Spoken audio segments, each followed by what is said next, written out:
This is Dialogue Conspiracy. Political research specialist Mae Brussell, whose conspiracy newsletter appears in the Realist magazine, has for 3 years shared with our listeners the fruits of her decades' research into political assassinations and the abuses of power in America. Her weekly commentary relates the news of the week to the evidence emerging about the conspiracy which allegedly maintains its power by force over America's electoral and executive processes. And now, here's Mae. Good afternoon, Dialogue Conspiracy. This is June the 3rd, 1974. I forget which number, we've lost count. It's been 3 years now, this June.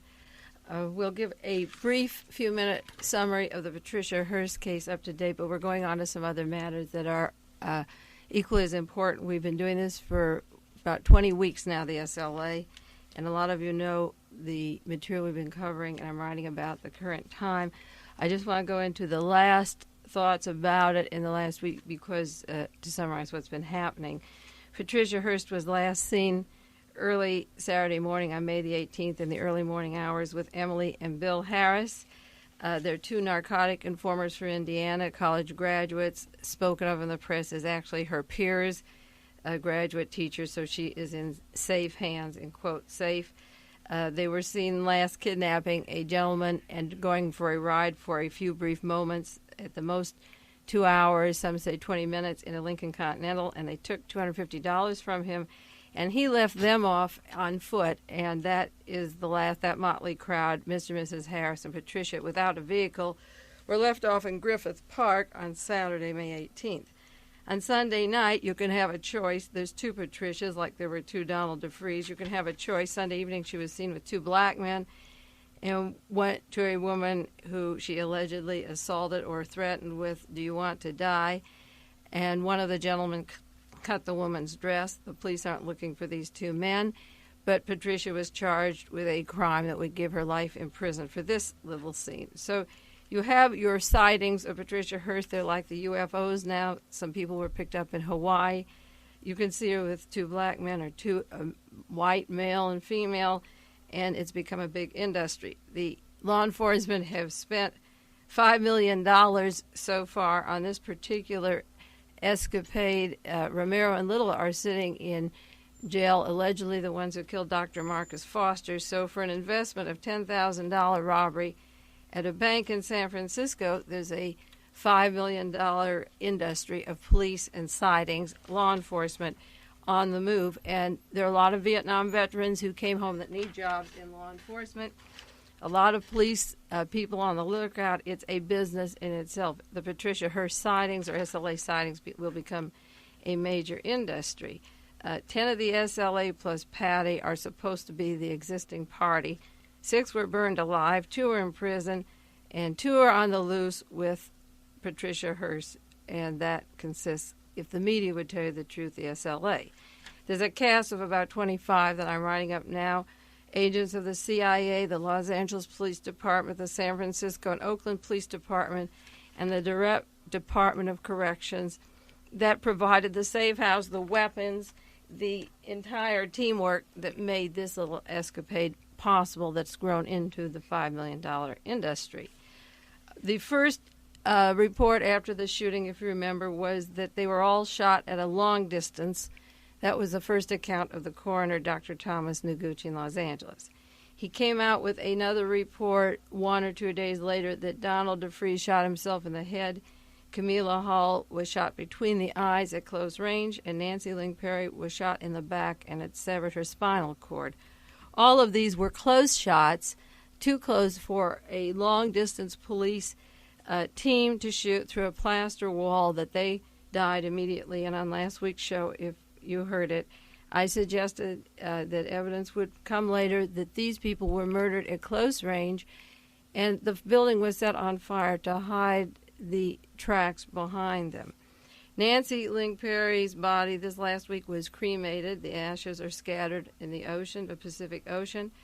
Dr. Wolf, Willie Wolf's father, came to Los Angeles and didn't know for several days that his son's body had been cremated on permission of his mother. They're divorced. His mother lives back east, and the police department hurried and cremated his body.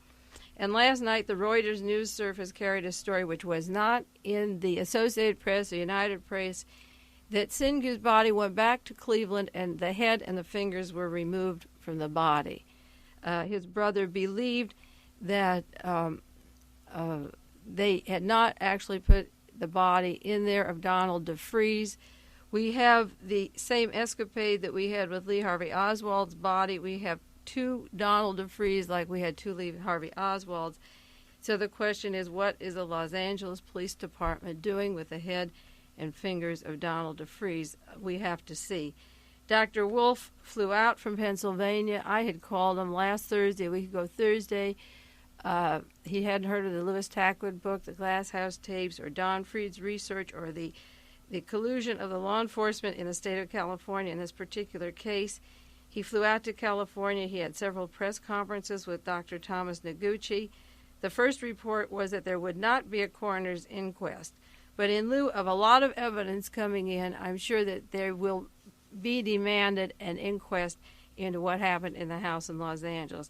A witness did admit seeing a firebomb thrown by the police on the front door of the house.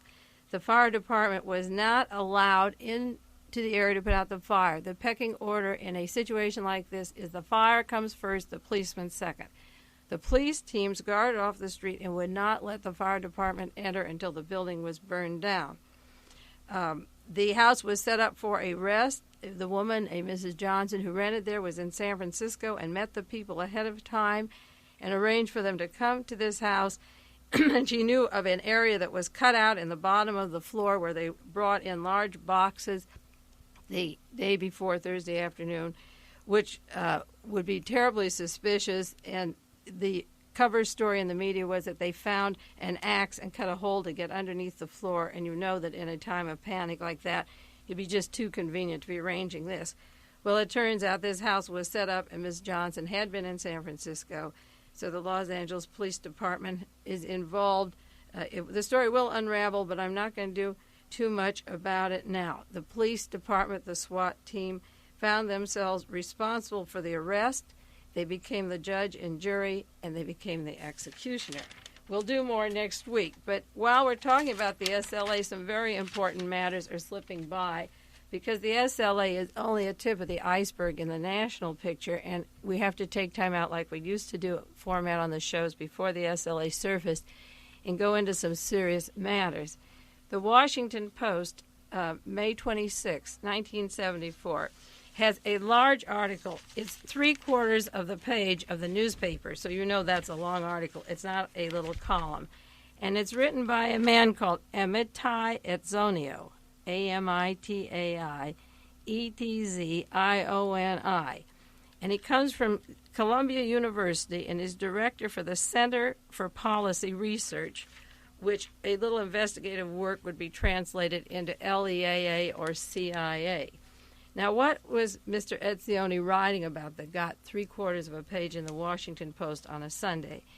His article is titled, "Science is Threatening the Jury Trial."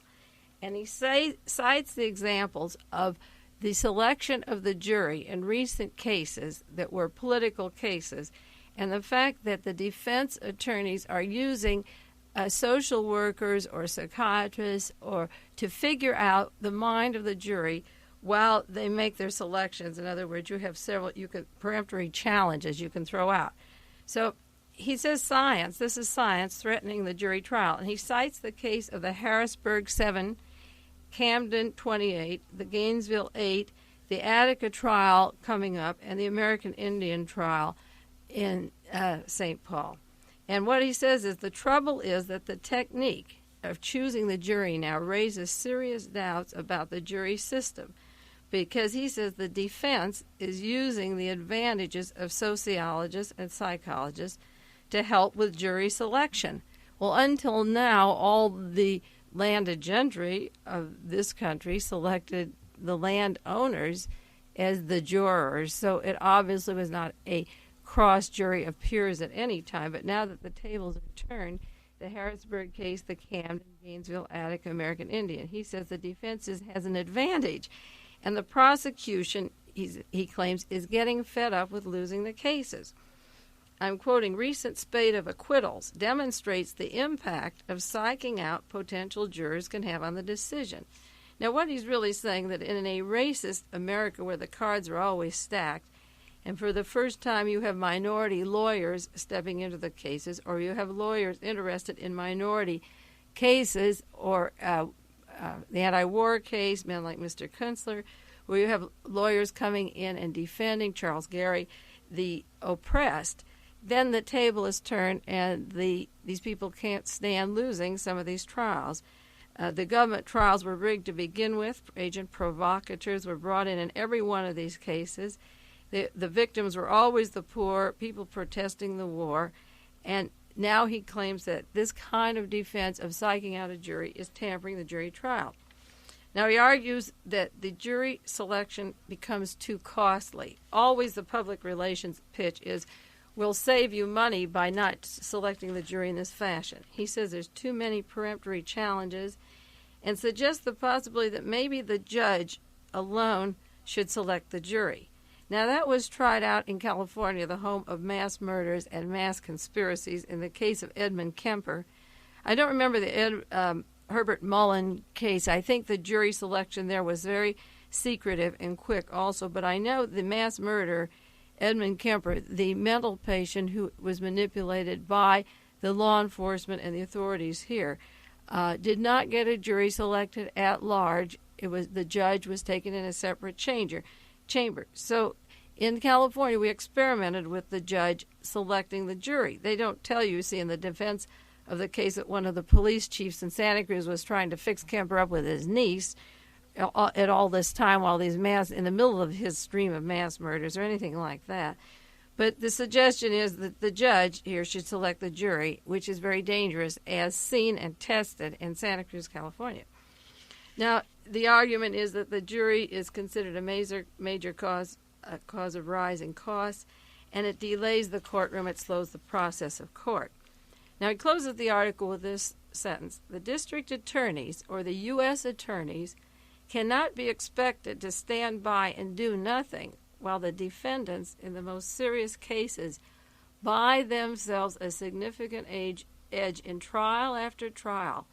The champions of the technique will have to realize that the days when it could be reserved for their favorite defendants will soon be over.